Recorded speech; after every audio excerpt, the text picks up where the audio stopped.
One Nation is a political party down under, and they ran the following cartoon about the highly relevant topic of mail-in ballots and voter fraud. For non-Australians, the guy in bed is Albo.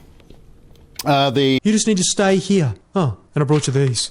Oh, thanks, Penny. I love Sudoku. No, these are postal votes, under the names of dead people, fake identities. Some were stolen out of letterboxes. Oh, really? But isn't that illegal? Oh, Albo, relax. So how did you get Toto on the electoral roll? Easy. The Australian Electoral Commission don't require ID. Really? Of course not. That would be racist. Oh, yeah, no, of course. That would be that's pretty funny. No, it's not. Not to the Australian Election Commission.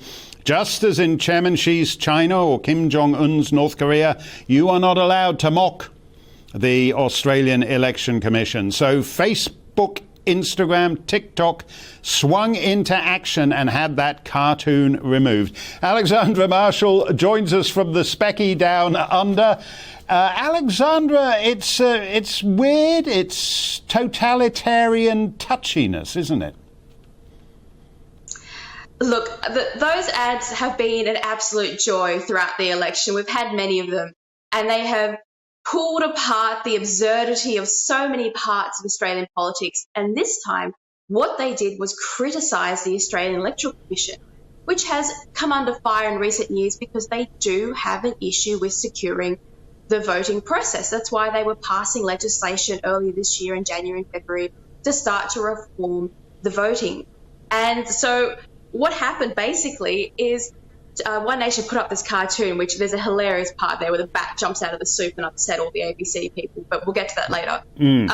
But when they criticised the AEC, they came and demanded that Twitter take down this ad and YouTube and Facebook, and they relentlessly pursued the social media companies to do so.